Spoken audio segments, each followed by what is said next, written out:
Okay, yesterday we discussed about market segmentation. Today we will discuss about basis of segmenting the market. Market किस किस basis पे segment की जा सकती है बताओ.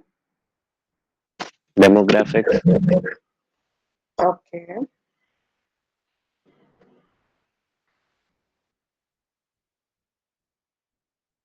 और geographic.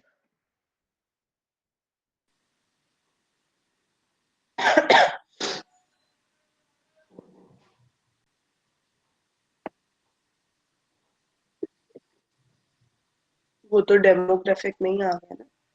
Ma'am behavioural. Okay, behavioural.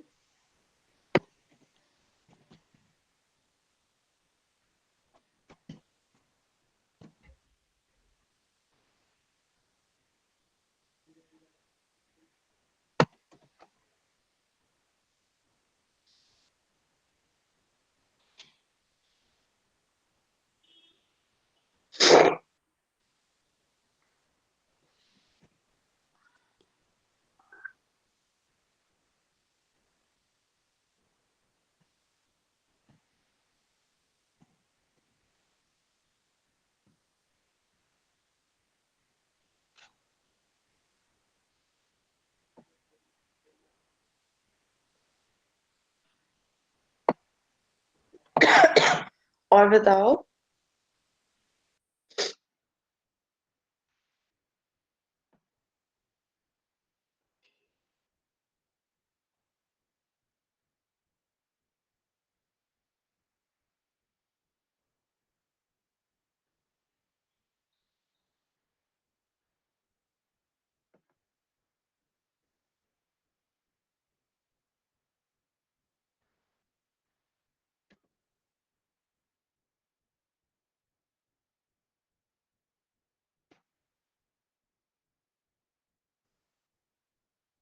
Psychographic segment.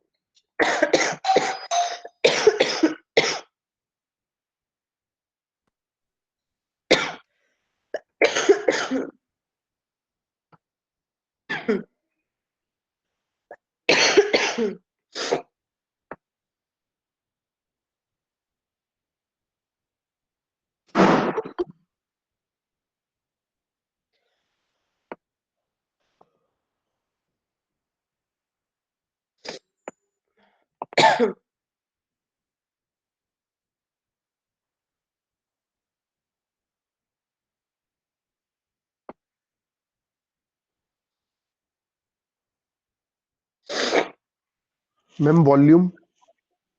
Volume नहीं, वो बिहेवियरल में ही आ जाएगा. लेकिन फिल्मोग्राफिक. वॉल्यूम में तो ये हुआ ना कि जो जैसे प्रोडक्ट 80% जो प्रोडक्ट है वो सिर्फ 20% पॉपुलेशन कंज्यूम कर रही है, सपोज वो एक प्रीमियम प्रोडक्ट है, तो वो बिहेवियरल में ही आ गया. हाँ, ओके. अभी हम पढ़ेंगे कैसे.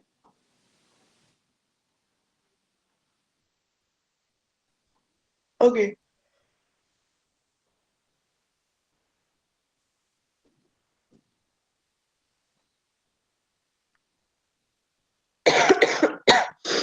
सबसे पहले हम पढ़ते हैं बिहेवियरल सेगमेंटेशन से ही स्टार्ट करें. Yes ma'am. Now, behavioral segmentation, what do you think it is?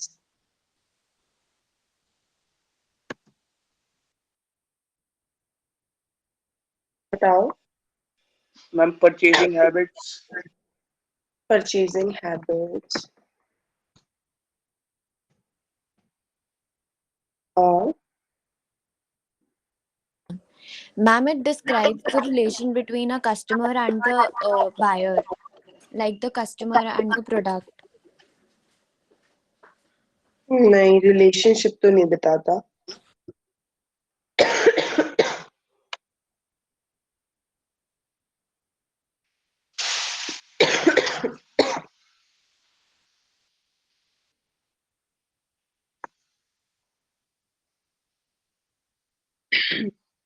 बताओ.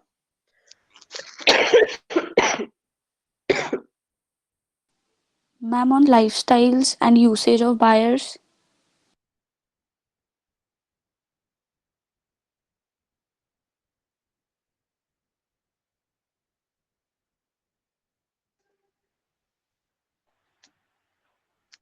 Okay, usage or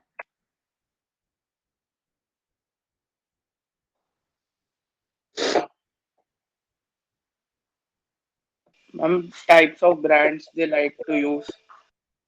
no. Okay. I don't think you guys are really aware about the behavioral segmentation. So let me define it. It is about dividing the customer on the basis of their behavioral pattern, which includes their usage rate, their their loyalties,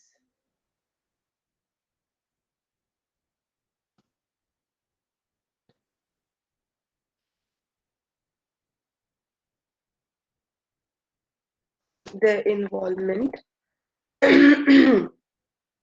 okay, their usage rate, their loyalties, their involvement into their purchase behavior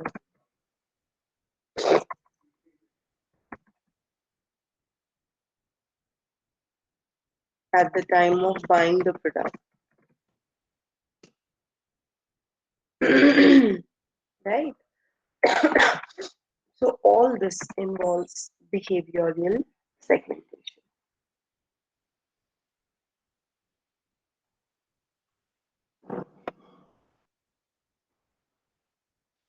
Okay, so dividing the target market according to the behavior patterns, the way a customer interact with the company, that is what defines their behavior. That is what according to which the classification is made. Okay. सबसे पहला है कि वो किस तरीके से purchase करते हैं कंपनी के साथ, उनकी क्या एक्शंस है while buying the product with respect to the company. ठीक है. कंपनी जब हम परचेज एक कस्टमर जब परचेज करता है तो वो क्या क्या एक्टिविटीज करता है बताओ. मुझे एक प्रोडक्ट को खरीदना है तो मैं क्या क्या एक्टिविटीज करूंगी.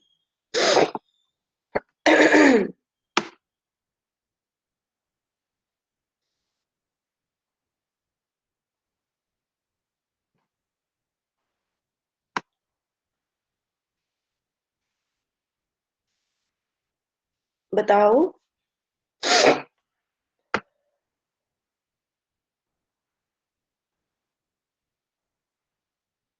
When you go to buy a product, क्या क्या हरकतें करते हो आप. Brand quality price. हाँ. Sorry. Brand quality price. Brand quality price इनको असेस करते हो. हम्म, फिर असेस करने के बाद कंपेयर करते हैं और फिर ले लेते हैं. Okay. Ma'am, evaluation of alternatives. Evaluation of alternatives. Okay. और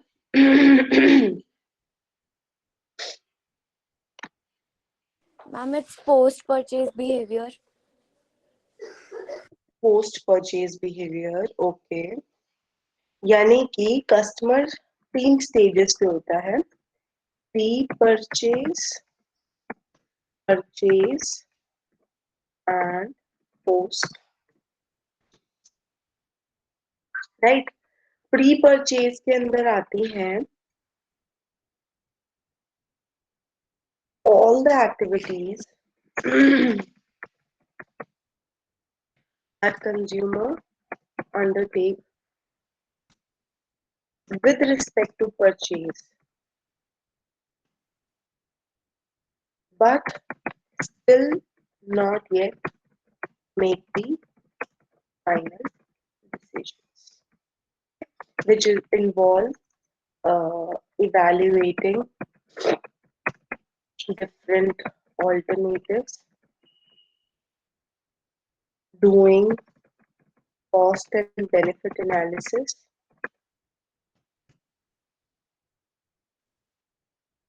seeking advice, reading reviews, right?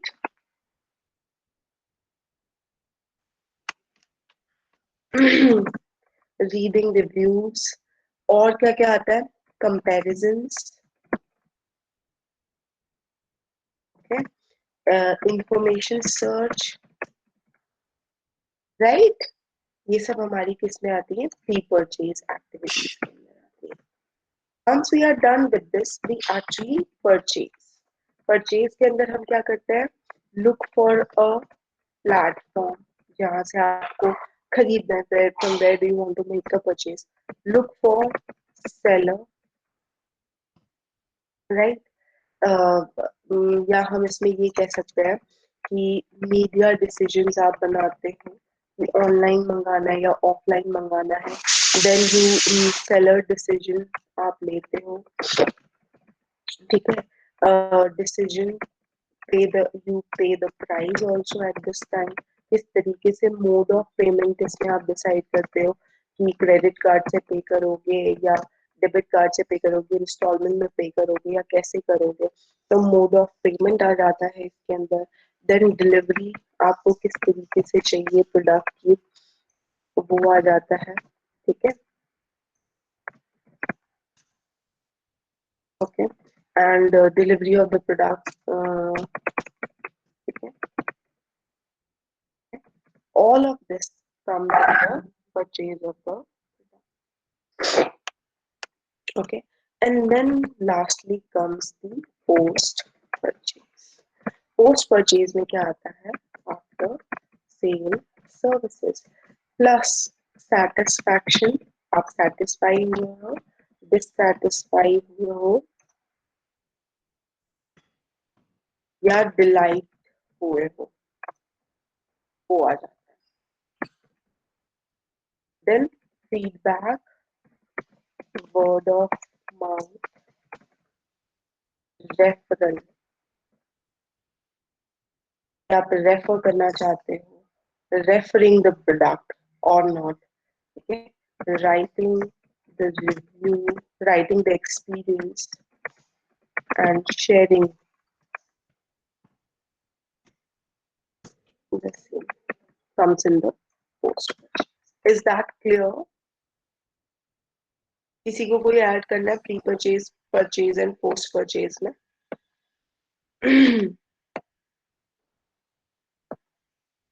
No, ma'am. Okay. तो ये एक कस्टमर का क्या है, नॉर्मल जर्नी है जो वो फॉर्म के साथ कवर करता है इन 3 stages: pre purchase, purchase and post purchase. ये तीनों ही एक्टिविटीज, ये तीनों ही स्टेजेस एक कंपनी के लिए बहुत ज्यादा इम्पोर्टेंट है. सबसे ज्यादा एक कंपनी के लिए इम्पोर्टेंट है प्री परचेज. सबसे ज्यादा नहीं कह सकते, तीनों ही इम्पोर्टेंट है. बट देखो, प्री परचेज में कंज्यूमर अभी अपना माइंड मेकअप कर रहा है.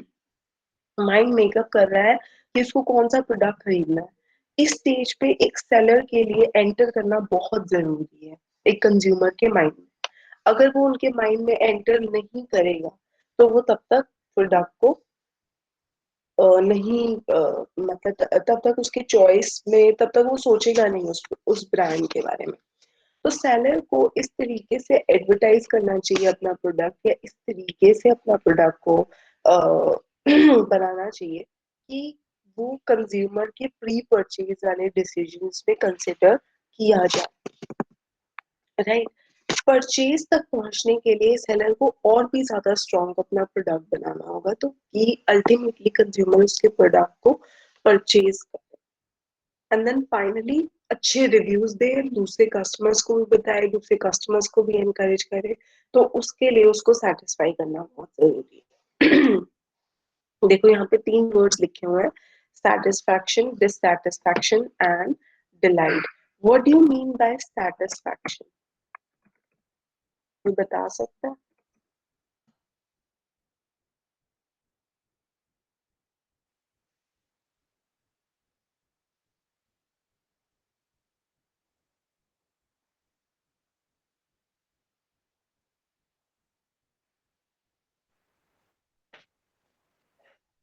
संतुष्ट। हिंदी नहीं पूछी।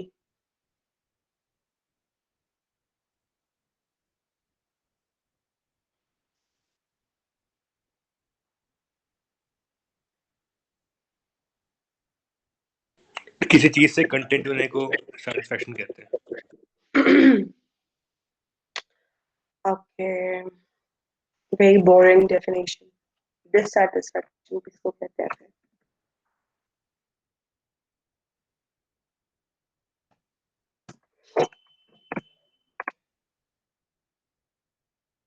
तो बता सकता है?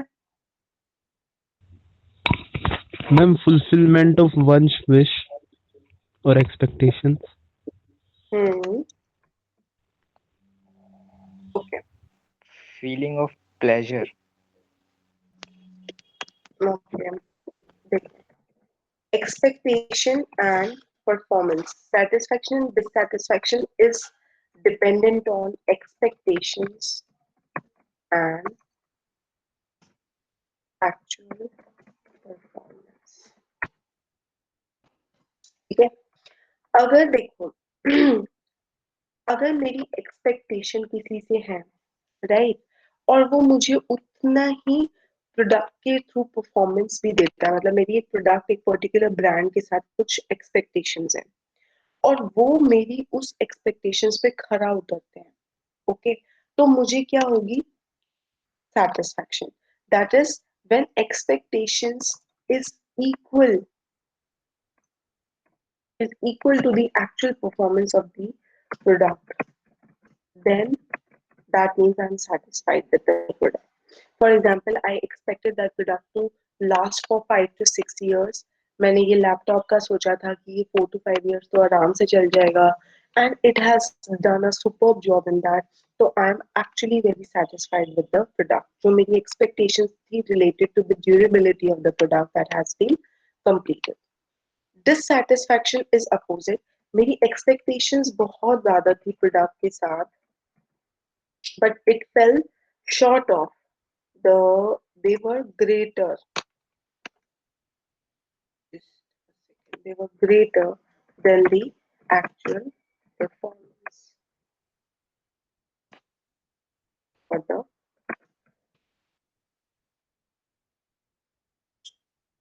ठीक है, मेरी एक्सपेक्टेशंस बहुत ज्यादा थी कि ये 5 साल लास्ट करेगा, लेकिन ये लास्ट कितने साल किया? 2 साल, 1 साल। तो expectations were greater than the actual performance of the product. Delight कब होगा? कोई बता सकता है? गेस कर सकता है? मैम ज्यादा हाँ, yes, actual performance, out perform कहते हैं जो, इज ग्रेटर देन, मतलब मेरी जितनी एक्सपेक्टेशंस थी उसको भी क्रॉस कर दिया उसने।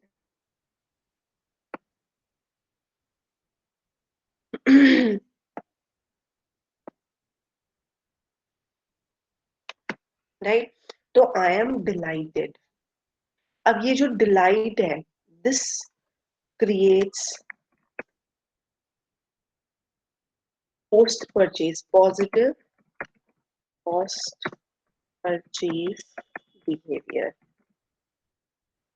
That is loyalty, bar bar consumer का परचेज करना, रीपरचेज करना उस चीज को, ठीक है, तो लॉयल्टी हो गई।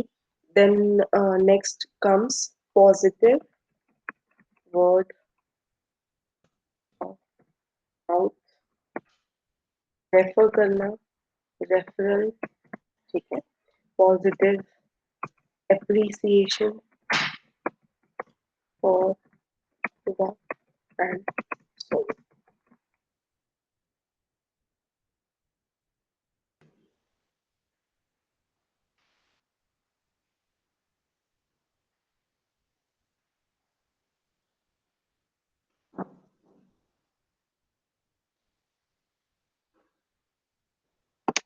Is that clear? Yes, ma'am. Okay. Now,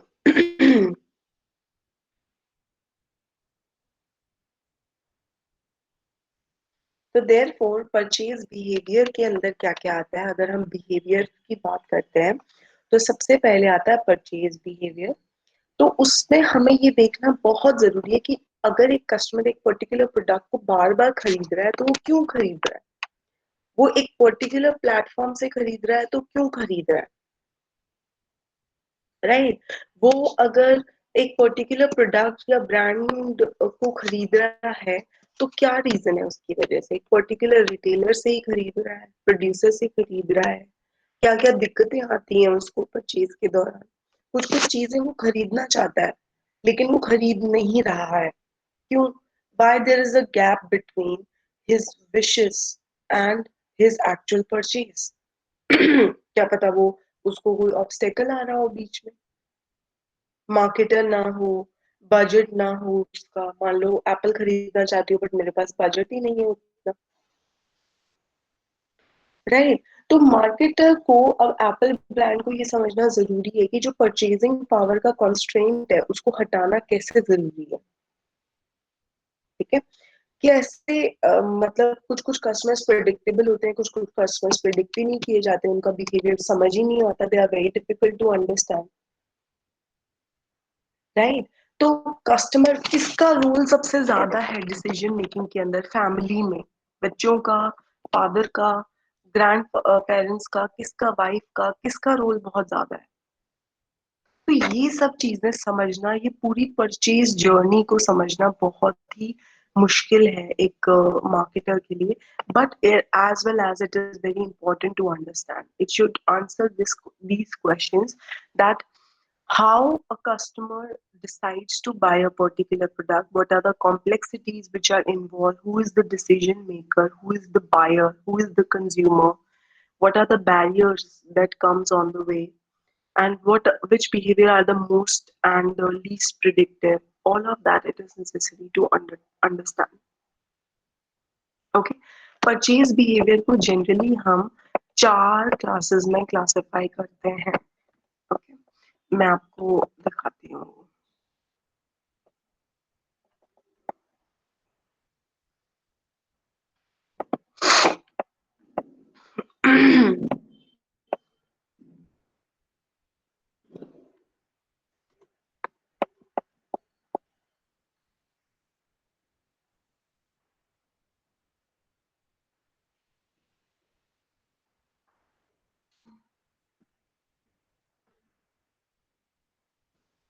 Are you able to see it?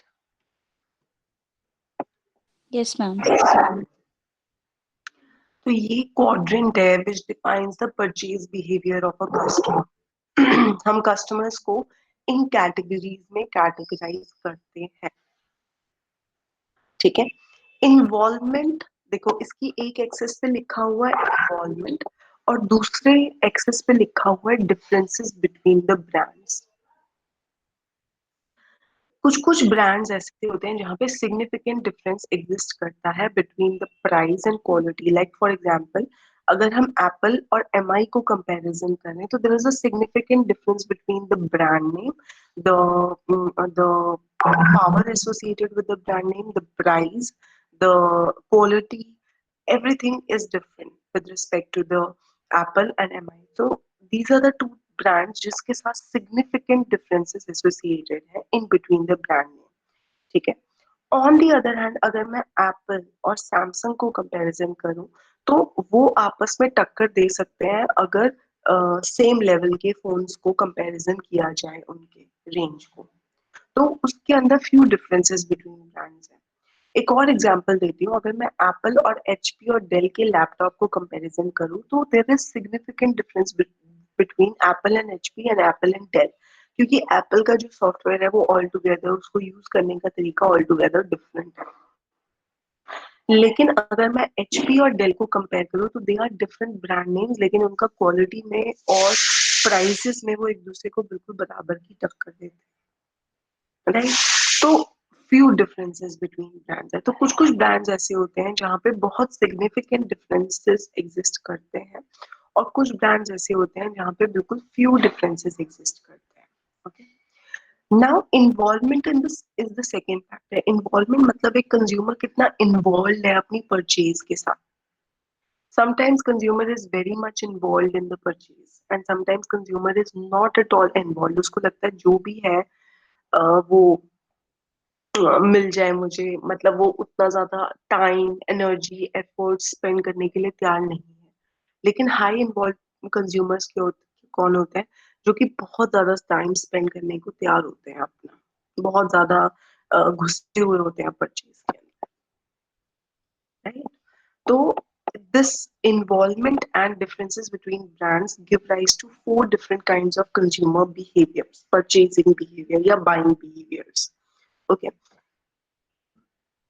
सबसे पहला आता है कॉम्प्लेक्स बाइंग बिहेवियर, जिसका मतलब है कि customer is highly involve in purchasing and decision making process. Okay, एक कस्टमर बहुत ही हाईली इन्वॉल्व है परचेज और डिसीजन मेकिंग में एंड डिफरेंसेस जो है वो ब्रांड्स के अंदर वो एक्चुअली एग्जिस्ट करते हैं। There is a significant difference amongst the brand. तो उस केस में कंज्यूमर के लिए वो बाइंग प्रोसेस बहुत ही कॉम्प्लेक्स हो जाएगा क्योंकि उसको हर एक प्रोडक्ट की इंफॉर्मेशन बहुत ही अच्छे से चाहिए होगी कि ब्रांड्स के बीच में सिग्निफिकेंट डिफरेंसेस है और अगर बहुत ज्यादा डिफरेंसेस हैं तो उसकी परचेज डिसीजन को वो इफेक्ट कर सकता है। ठीक है, तो वो कॉम्प्लेक्स बाइंग बिहेवियर हो जाता है कि बहुत ज्यादा एफर्ट्स टाइम एंड एनर्जी उसके अंदर जाएगा in order to understand the significant differences in the brands. Okay, next is variety seeking. जब when consumer is not very involved in the purchasing process but products आपस में क्या है different है, उनके बीच में सिग्निफिकेंट डिफरेंसेस हैं, तो उसको हम वैरायटी सीकिंग बिहेवियर बोलते हैं कि कस्टमर के पास बहुत सारी वैरायटी है लेकिन वो उसके अंदर ऐसा इन्वॉल्व नहीं है कि वो हर एक के लिए अलग अलग इंफॉर्मेशन निकालेगा, हर एक के लिए अलग अलग चीजें अलग अलग तरीके से वो परचेज करेगा। तो उसका पर्पस क्या होता है, वैरायटी सीख करने का होता है। It is not to apply too much of time and energy in the buying process. ठीक है, तो वो क्या करता है, कभी वो एक प्रोडक्ट खरीदेगा, कभी वो वैरायटी के लिए दूसरा प्रोडक्ट खरीद लेगा, कभी वो तीसरा प्रोडक्ट खरीद लेगा क्योंकि उसको फर्क नहीं पड़ता है इतना ज्यादा रिलेटेड टू दी कि which brand he is buying. His behavior is more towards the variety rather than making the choice of the product. Okay, कि उसको बिल्कुल कॉस्ट एंड बेनिफिट एनालिसिस करके प्रोडक्ट को खरीदना है, ऐसा नहीं होता। Okay, next is dissonance reducing behavior. Okay, now dissonance क्या होता है, यहाँ पे देखो दो फैक्टर्स तो है, कंज्यूमर हाईली इन्वॉल्व होता है बट ब्रांड के बीच में बहुत ही कम डिफरेंसेस होते हैं। ओके, तो इस केस में कंज्यूमर क्या करता है, कंज्यूमर का पोस्ट परचेज ज्यादा इंपॉर्टेंट होता है rather than pre purchase. Pre purchase के टाइम पे कंज्यूमर जनरली कंफ्यूज्ड होता है। ठीक है, कंफ्यूज कैसे होता है, क्योंकि वो फ्यू डिफरेंसेस होते हैं ब्रांड्स के अंदर, तो उसको समझ ही नहीं आता कि वो कौन सा ब्रांड खरीदे क्योंकि डिफरेंस ही नहीं है, तो वो डिफरेंट ब्रांड है क्यों, तो वो कंफ्यूज हो जाता है। लाइक फॉर एग्जांपल, मेरे पास एचपी का लैपटॉप है, the same happened with me when I was buying the HP and Dell में Apple was out of my choice. ठीक है, तो वो तो चला गया। नाउ एचपी एंड डेल के बीच में मैंने देखा कि प्राइजेस भी सेम है, फीचर्स भी सेम है, बट ये लैपटॉप अलग अलग ब्रांड्स के क्यों है, बस इनका डेल और एचपी लिखा हुआ है और कुछ ज्यादा इनके बीच में डिफरेंस नहीं है। एचपी बेटर है। हाँ, एचपी वो अब मेरे को पता चला है कि बेटर है, लेकिन अगर किसी ने कोई यूज ना किया हो तो वो कंफ्यूज हो सकता है ना, क्योंकि डेल का नाम भी उतना ही पॉपुलर है। ऐसा नहीं है कि डेल का कस्टमर बेस नहीं है, वो भी लॉयल है डेल के टुवर्ड्स, राइट? तो डेल और एचपी के अंदर फ्यू डिफरेंसेस है when it comes to features, when it comes to prices, बहुत ही कम है। तो अब देखो आप क्या करते हो, एक चॉइस कर लेते हो, आपको दोनों तो प्रोडक्ट खरीद नहीं सकते आप एक चॉइस कर लेते हो। मैंने चलो चॉइस कर ली एचपी की, ठीक है, या मैंने चलो चॉइस कर ली डेल, ठीक है। तो मेरे पास कोई बंदा आया और वो मुझे बोलता है यार तूने एचपी क्यों नहीं खरीदा, डेल तो कभी भी किसी भी टाइम रुक जाता है बट एचपी नहीं रुकता, मैंने यूज किया हुआ तो इट इज बेटर। तो मेरे माइंड में पोस्ट परचेज के बाद और कंफ्यूजन हो गई। मैंने ये सोचा नहीं, मेरा डेल खरीदना गलत था, मेरे को एचपी ही खरीदना चाहिए था। ये फीलिंग आई है आपके माइंड में कभी कि दो प्रोडक्ट्स एकदम सेम है और पोस्ट परचेज के बाद आपको रियलाइज हुआ है कि नहीं मुझे वो वाला प्रोडक्ट खरीदना चाहिए था, ये वाला प्रोडक्ट नहीं खरीदना चाहिए था? होता है ना बहुत बड़ी हमारे मन में ऐसे कि जो हमने ऑल्टरनेटिव छोड़ दिया है वो ज्यादा अच्छा था। चाहे कई बार वो जॉब्स में भी आता है, कई बार पर्सनल लाइफ में भी आता है, जब आपके पास चॉइसेस होती हैं और दोनों चॉइसेस में आपको पता ही नहीं चलता कि कौन सी अच्छी है कौन सी बुरी है। तो जिस चॉइस